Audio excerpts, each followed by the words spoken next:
తమిళనాడులో అత్యంత ప్రజాదరణ కలిగిన నాయకుడు విజయకాంత్ కోవిడ్-19 పాజిటివ్తో ఆసుపత్రిలో చేరి వెంటిలేటర్పై చికిత్స పొందుతూ గురువారం తెల్లవారుజామున 6 గంటలకు కన్నుమూశారు. ఆయన వయసు 71 ఏళ్లు. విజయకాంత్ దాతృత్వం గురించి ప్రజలు గొప్పగా చెప్పుకుంటారు. విజయకాంత్ గురించి మరింత సమాచారం తెలుసుకుందాం.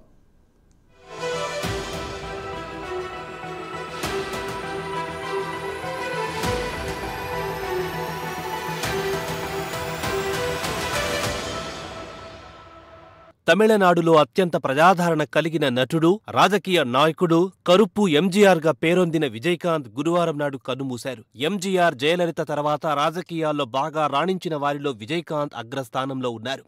ఇక ఆయన పార్టీ విషయానికొస్తే మురుపొక్కు ద్రాడివ కజగం డిఎండికే మొట్టమొదటిసారి 2006లో ఎన్నికల్లో పోటీ చేసి 8.4% ఓట్లను దక్కించుకుంది.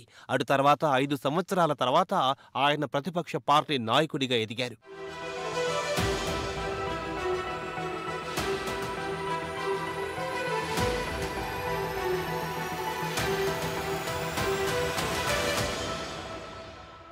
ఇక విజయకాంత్ విషయానికొస్తే ఆయనను తమిళనాడు ప్రజలు కెప్టెన్గా సంబోధిస్తుంటారు. ఇక ఆయన అసలు పేరు విషయానికొస్తే నారాయణన్ విజయరాజ్ అలగేశ్వర సామి.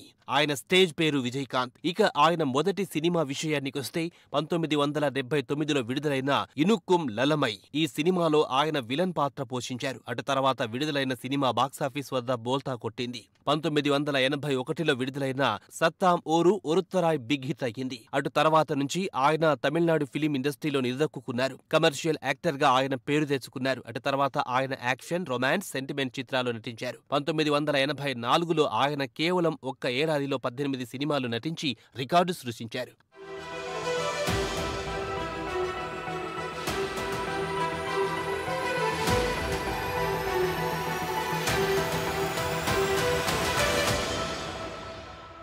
అటు నుంచి కొన్ని సంవత్సరాల పాటు ఆయన సందేశాత్మక చిత్రాలు నటించారు. అటు తర్వాత ద్విపాత్రాభినయంలో కొన్ని చిత్రాల్లో నటించారు. ఉదాహరణకు అమ్మాన్ కోవిల్ కిజాకాలి, ఓమ్మాయ్ విజిగల్, కూలికరణ్, సింతూరు పూవే చిత్రాలు నటించారు. 1980వ దశకంలో ఈ చిత్రాలు ఘన విజయం సాధించాయి. 1990లో మనగారా కావాల్, హానేస్ట్ రాజా, సత్యన్, చిన్న గౌండర్, వంతాయ్ పోలా చిత్రాల్లో నటించి ఆయన అటు అర్బన్, ఇటు రూరల్ ఆడియన్స్ కి దగ్గరయ్యారు. ఆయన 100వ చిత్రం 1991లో విడుదలైన కెప్టెన్ ప్రభాకరన్లో నటించారు. ఈ సినిమాలో ఆయన ఫారెస్ట్ అధికారి పాత్ర పోషించారు.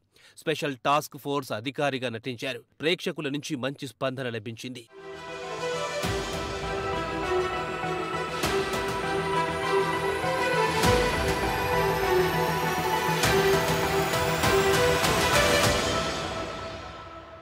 రెండు 2019లో డైరెక్టర్ ఎస్ చంద్రశేఖర్ మీడియాతో మాట్లాడుతూ ఆయన విజయకాంత్తో కలిసి సుమారు 17 సినిమాలు పనిచేశారు. విజయకాంత్ తన కుమారుడు విజయ్ని 1993లో సింధూర పూవై చిత్రం లాంచ్ చేయడానికి సహకరించారని చెప్పారు. అయితే విజయ్ మొదటి చిత్రం ఫ్లాప్ కావడంతో తీవ్ర నిరాశ చెందాడు. అటు తర్వాత విజయకాంత్తో కలిసి విజయ్తో చిత్రం నిర్మించాలనుకున్నాడు. విజయకాంత్తో నటిస్తే తన కుమారుడు ఇండస్ట్రీలో నిలదొక్కుకోగలడని విజయ్ తండ్రి భావించి విజయకాంత్కు ఫోన్ చేసి 5 నిమిషాల్లో మీ ఇంటికొస్తానని చెప్పేలోగా ఆయనే 2 నిమిషాల్లో విజయ్ ఇంటికొచ్చాడు. అప్పుడు తన మనసులోని మాట చెప్పి రెమ్యునరేషన్ గురించి ప్రస్తావించగా ముందు షూటింగ్ ప్రారంభించండి, తర్వాత రెమ్యునరేషన్ విషయం ఆలోచిద్దామన్నారు విజయకాంత్. అటు తర్వాత సింధూర పూవై చిత్రం సూపర్ హిట్ అయ్యిందని విజయ్ తండ్రి ఎస్ఏ చంద్రశేఖర్ చెప్పుకొచ్చారు.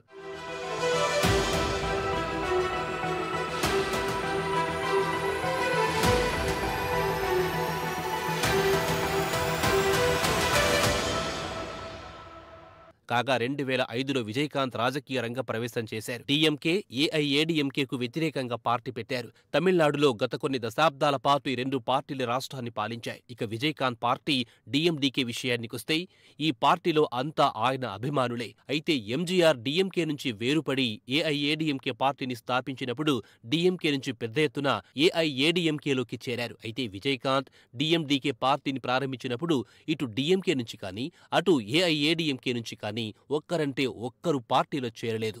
తన పార్టీ వెంట దేవుడు, తమిళనాడు ప్రజలున్నారని తరచూ అనేవారు. కాగా 2006లో పోటీ చేసిన ఆయన పార్టీ కేవలం ఒక్క సీటే గెలిచింది. వీరుదాచలం అసెంబ్లీ నియోజకవర్గం నుంచి ఆయనే పోటీ చేసి గెలిచారు. 230 సీట్లకు కాను ఒక్క సీటు గెలిచినా 8.4% ఓటు షేరింగ్ దక్కించుకున్నారు. అటు తర్వాత 2009లో జరిగిన సాధారణ ఎన్నికల్లో ఆయన పార్టీ 39 సీట్లతో పోటీ చేసి పుదుచ్చేరి సీటు ఒక్కటే గెలుచుకుంది. 10.1% ఓటు షేరింగ్ దక్కించుకుంది.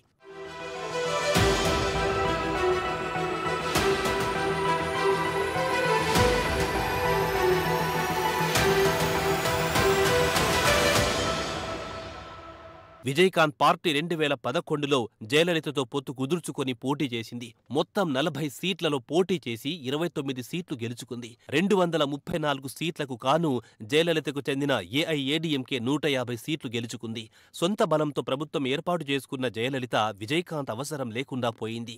దీంతో డీఎండీకే ప్రధాన ప్రతిపక్షంగా అవతరించింది. ప్రతిపక్ష నాయకుడిగా విజయకాంత్ ఎంపికయ్యారు. అటు తర్వాత 2 సంవత్సరాల తర్వాత ఏఐఏడీఎంకే డీఎండీకేకు చెందిన ఎమ్మెల్యేలను తమ వైపు లాక్కుంది. దీంతో సభలో ఆయన పార్టీ బలం 20కి దిగి వచ్చింది. దీంతో తీవ్ర నిరాశకు గురయ్యారు విజయకాంత్. 2009 నుంచి ఆయన ఆరోగ్య పరిస్థితి విషమించడం ప్రారంభమైందని పేరు చెప్పడానికి నిరాకరించిన ఓ ఎమ్మెల్యే చెప్పారు. 2012 నుంచి ఆయన పలు ఆరోగ్య సమస్యలతో ఇబ్బందులు పడ్డారని ఆయన తెలిపారు.